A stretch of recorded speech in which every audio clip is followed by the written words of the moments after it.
जय हिंद दोस्तों, स्वागत है आपका हमारे YouTube channel BN Singh classes में। इकोनॉमिक्स जिसमें हम लोग एग्रीकल्चर पढ़ रहे हैं। 2 फेज हो चुका है। आज हम लोग बात करेंगे फेज 3। ठीक है, इसके पहले वाले में फेज फर्स्ट में हमने बात की थी कि मेन इसमें चैलेंज क्या था।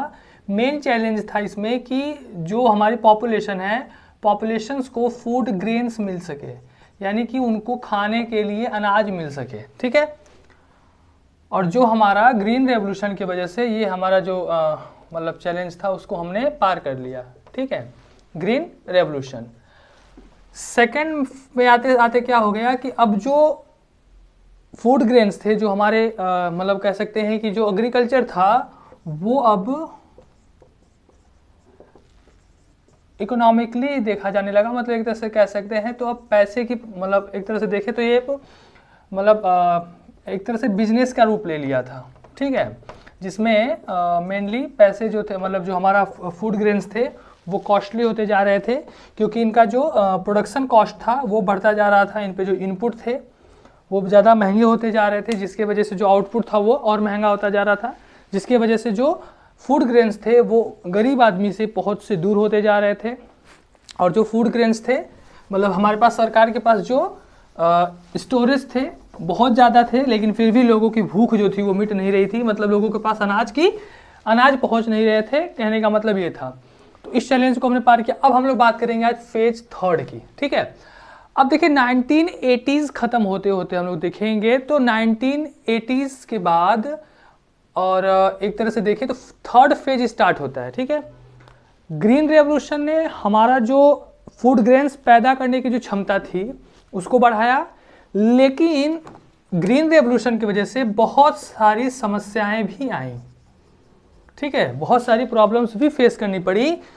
तो 1990s मतलब 1980s के ख़त्म होते होते जो वर्ल्ड एक्सपर्ट थे उन लोगों ने अब क्वेश्चन करना शुरू कर दिया कि ये जो अलग अलग प्रोडक्शन है, मोड्स ऑफ प्रोडक्शन, अलग अलग प्रकार के जो पूरी दुनिया में चीज़ें हो रही हैं उस पर अब उन लोगों ने क्वेश्चन करना शुरू किया। कहने का सीधा सीधा मतलब ये है कि जैसे हमारे यहाँ एक सर्विस सेक्टर है, तो जैसे मतलब कहने का मतलब ये है, सीधा सीधा ये समझ ले कि एज अ एग्रीकल्चर जो है, कृषि जो है, उसको एज अ इंडस्ट्री लेना शुरू कर दिया था वर्ल्ड ने उसको एक इंडस्ट्री घोषित कर दिया। ठीक है, और इंडस्ट्री घोषित कर दिया, लेकिन वहाँ पे अब जो चीज़ें थी वो क्या बदल रही थी। इंडस्ट्री घोषित कर दिया क्योंकि पूरा का पूरा जो आपका एग्रीकल्चर था, जो पूरा का पूरा जो प्रोडक्शन था फूड ग्रेन्स का, वो डायरेक्टली या इनडायरेक्टली पूरा आपका इंडस्ट्री पे डिपेंड हो गया था। पूरा का पूरा आपका इंडस्ट्री पे डिपेंड हो गया था, क्योंकि खेत की जुताई से लेके, जैसे खेत की जुताई आपका हो गया, ट्रैक्टर हो गया, पेस्टिसाइड हो गए, इंसेक्टिसाइड्स हो गए, फर्टिलाइजर्स हो गए, केमिकल्स हो गए। ठीक है, हाई एल्ड वैरायटी सीड्स हो गई। ठीक है, high yield variety yield seed हो गई आपकी। तो पूरा का पूरा जो चीज़ें थी वो सारी की सारी चीज़ें आपकी इंडस्ट्री पे बेस्ड हो गई, यानी एग्रीकल्चर आपका पूरा पूरा इंडस्ट्री पे शिफ्ट हो गया। अब शिफ्ट होने के बाद सबसे बड़ी प्रॉब्लम क्या थी कि दिन पर दिन ये चीज़ें कॉस्टली होती जा रही थी, और कॉस्टली होने के साथ साथ ये सब चीज़ें यूज करने से जो हमारा इकोलॉजी था वो डैमेज हो रहा था। ठीक है, और जो हमारी बायोडाइवर्सिटी है, जो जैव विविधता, इस पे इफेक्ट पड़ रहा था। और ये सबसे बड़ा चैलेंज था आपका 3rd फेज का।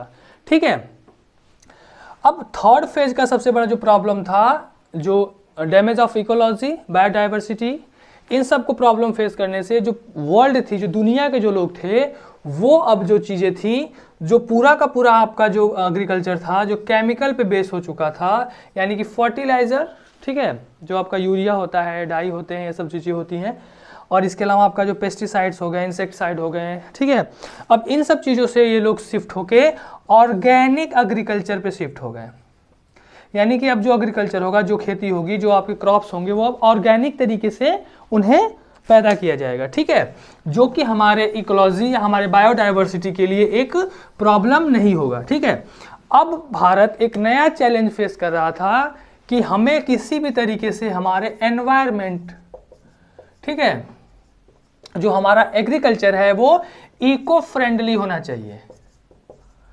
इको फ्रेंडली होना चाहिए, जो हमारे इकोलॉजी या बायोडाइवर्सिटी के अगेंस्ट यानी कि उसके लिए हेल्पफुल हो, न कि उनके लिए ये मतलब इनको इफेक्ट करे। ठीक है, तो ये हमारा न्यू चैलेंज था फेज थर्ड को। और फेज थर्ड को हम टैकल करने के लिए हमने ये कहा कि अब हम धीरे धीरे जो चीज़ें हैं वो हम केमिकल्स यानी कि जो हमारे फर्टिलाइजर्स हैं इन सब चीज़ों से हम लोग आगे चल के हम लोग अब क्या करेंगे, ऑर्गेनिक,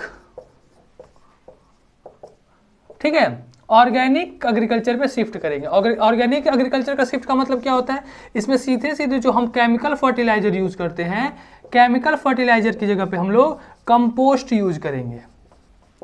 ठीक है, और ये कंपोस्ट जो आपका होता है, काऊ डंग हो गया, इसके अलावा जो बहुत सारे आपके ग्रीन लीव्स होते हैं, ठीक है, जो आपके वेजिटेबल पील्स होते हैं, इन सब चीज़ों को मिट्टी के अंदर दबा के और फिर ये आपका कंपोस्ट तैयार किया जाता है।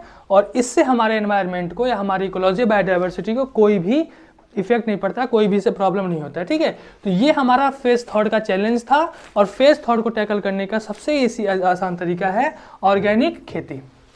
ठीक है, तो ये हमारा फेज थर्ड खत्म होता है। अब आगे जो प्रॉब्लम्स हैं, सबसे इंपॉर्टेंट चीज़ हमारे यहाँ इंडिया में जब चीज़ें चेंजेस होना शुरू हुआ, मेन चीज़ आपका हम लोग पढ़ते हैं एग्रीकल्चर में। अभी तक हम लोग एक तरह से एग्रीकल्चर की जो फिलॉसफी जो होता है, जो चीज़ें होती हैं, प्रॉब्लम्स क्या है, समस्याएं क्या थी, उन सब चीज़ों को हम देख रहे थे।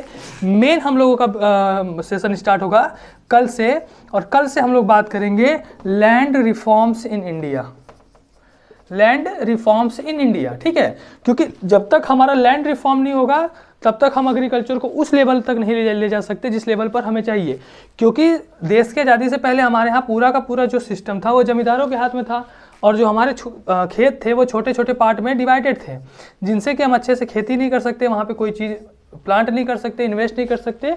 तो इन सब चीज़ों को सही करने के लिए जो भारत में लैंड रिफॉर्म्स हुए, जिसमें आपका जमींदारी प्रथा को ख़त्म किया गया। ठीक है, इसके अलावा जो आपको पता होगा कि छोटे छोटे जो किसान के जो ज़मीन होते हैं उन सब चीज़ों को बड़ा करके, तो मतलब ये सब चीज़ों के बारे में हम लोग कल पढ़ेंगे, लैंड रिफॉर्म्स इन इंडिया। ठीक है, थैंक यू, जय हिंद।